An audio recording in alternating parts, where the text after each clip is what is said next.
Hi, David Erdos with poem 19 from the Bastard's Charter. This is a poem about the former Prime Minister's appearance before the Privileges Committee in London yesterday. Condemn the clown. He admitted he could die in his speech. Uxbridge, release your assassins. If not of flesh, then for fervour, to remove that clown-like wig from his pate. As BJ blew on before Harriet's Privileges Committee, all sense of bonhomie blasted, as behind that devil-daubed mask there's no mate. There is simply the stare from one of David Icke's lizards, an Illuminatus whose status clearly works on low volts, as he could not see the truth unless it came to play with his penis. Then he would dispose of it quickly, or marry fate's horse as it bolts. I watched the full 3 hours last night. Seeing it live would have killed me. I would have clawed the screen, spitting not at his acts, but his stay. He rises like shit in blocked bowls, as opposed to cream, or as vomit. His refusal to not stain our conscience in any regard ruins day. For he is always there, plodding on, peripheral, pompous. Oil on all water, corrupting sense, source and signal, as someone like him is the reason that sirens shriek and fears seal. He was there, partying. The duration each time does not matter, as this is about fact and fucking, not with paramours, but the real. There were just so many colleagues to thank and always after leaving. It's like praising the rats who desert you as your bloated boat starts to sink. The rats at least saw the truth as they, smeared as they were, sought clear water, scenting flood and fire and failure, as everyone, it seemed, turned to drink. I just saw people working, he intoned, armed to the gills with sly champers, doubtless due to the pressure of trying to breach a bent brink. Sir Bernard Jenkin roped him, and Jenkin is a Tory, as is Coster and Carter and Walker, with Forvigue and Harman Labour and Dorrans, SNP. They were dignified, critical, and discreetly derisive. It was Jenkin who riled him, and for a moment at least, set rage free. But the bottom line was still brown, and somehow pathetic, as Boris just leaned on advisers, having no care for the outcome and no true strategy. Fall, fool, as you have, for when they walk away, you will topple. I can only hope you keep falling away from this earth into hell. It is what you deserve, not even for what you've done. They all do it, but for the pose and dark purpose that exists beneath your bluff.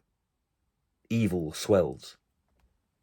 For you have no care and no true cause to fight for. Only your own. You crave power, and this is why Zone 6 must repel. For here in Uxbridge, I'm sick of your entire slick circus. You played the oath, so they loved you, and maybe you are this big boy who blusters around, cramming quim and cake with abandon, seeking only a playground so you can piss on all chips and steal toys. Sue's report has been greyed, an exercise stripped of value. The Privileges Committee were hard-faced throughout their careful court, yet polite. But will they be pilots now, washing their hands of the duty finally to condemn you for how you tend to twist the true, just from spite? The fact is, you bore me, Boris, and I have written reams now about you. They're like a mould or a tumour. Go on, goon, I ask you. Try to be someone else. Look at life and see not the world as it is, but what it could be without you. Or without your sort, Trump and Putin. Not that you're on that scale. You're a dog, barking up the wrong tree. while trying to fuck light and lamppost. Chasing your tail, sniffing, snuffing, you would rim hell's pit. Just like Mog. Give up the ghost. And die with remorse when it happens. All clowns are angry, and what tears they produce merely clog. I can only hope Harmon can harm your political future. It would be such a kindness as then, fat friend, you would live. You are not Churchill, you runt, and you are not kind. Forget Shakespeare. You stain that name when you speak it. Privilege is not a right, it's a gift that few who have it deserve. You lied to the Queen and to England. You allowed Cummings to Iago you.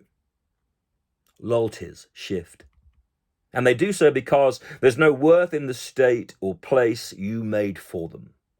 So you cannot be Othello, but you could well be Prospero, in that you should be sent to an island somewhere, where you could become your own Caliban also. But let it not be Unpretty's or Suella's, of course. But just go. Forget who you were and make real friends in the future. If I meet you now in the high street, before you are removed, I will smile, but only to disguise the distaste you induce, which has been this age's worst flavour. You're doing strange things with your hair now, like Donald. Diminish together. Wipe the false face off. Change. Exile. David Erdos, 25th of March, 2023.